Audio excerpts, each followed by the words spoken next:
اعوذ باللہ من الشیطان الرجیم بسم اللہ الرحمن الرحیم۔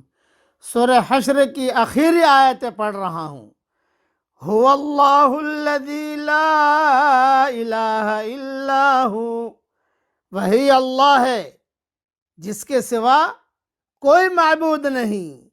عالم الغیب والشہادۃ هو الرحمن الرحیم، چھپے کھلے کا جاننے والا، مہربان اور رحم کرنے والا۔ هو اللہ الذی لا الہ الا ہو، وہی اللہ ہے جس کے سوا کوئی معبود نہیں۔ الملک، بادشاہ، القدوس، نہایت پاک، السلام، سب عیبوں سے صاف، المؤمن، امن دینے والا، المہیمن، نگہبان، العزیز، غالب، الجبار، زور آور، المتکبر، اور بڑائی والا۔ سبحان اللہ عما یشرکون، پاک ہے اللہ ان چیزوں سے جنہیں یہ اس کا شریک بناتے ہیں۔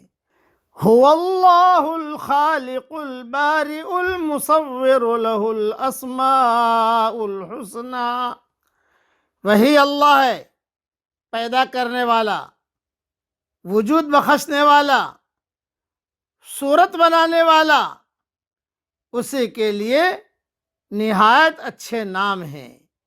یسبح له ما فی السماوات والارض، ہر چیز خواہ وہ آسمانوں میں ہو خواہ زمین میں ہو اس کی پاکی بیان کرتی ہے۔ وَهُوَ الْعَزِيزُ الْحَكِيمُ، اور وہی غالب حکمت والا ہے۔ اسی آیت کو میں پھر سے پڑھ لیتا ہوں۔ هو اللہ الذی لا الہ الا ہو، عالم الغیب والشہادۃ هو الرحمن الرحیم۔ هو اللہ الذی لا الہ الا ہو، الملک، القدوس، السلام، المؤمن، المہیمن، العزیز، الجبار، المتکبر۔ سبحان اللہ عما یشرکون۔ هو اللہ الخالق البارئ المصور له الاسماء الحسنى، یسبح له ما فی السماوات والارض وَهُوَ الْعَزِيزُ الْحَكِيمُ۔ ترجمہ میں نے کر لیا ہے۔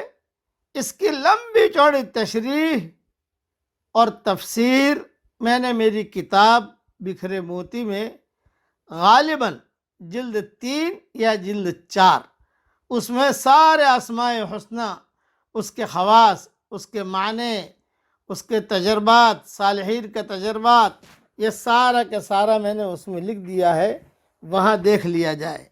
اللہ کے اسماء جو یہاں بیان کیے گئے ہیں وہ ایک طرف اللہ کی ذات کا تعارف ہے، دوسری طرف وہ بتاتے ہیں کہ وہ ہستی کیسی عظیم ہستی ہے جو انسانوں کی خالق ہے اور ان کے اوپر ان کی نگرانی کر رہی ہے۔ اگر آدمی کو واقعتاً اس کا احساس ہو جائے تو وہ اللہ کی حمد و تسبیح میں سراپا غرق ہو جائے گا۔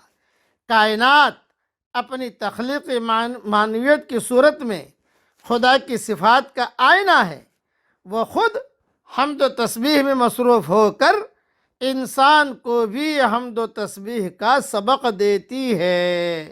اللہ کرے یہ سبق ہم سب سیکھ جائیں، خوب اللہ کی بڑائی بیان کیجیے۔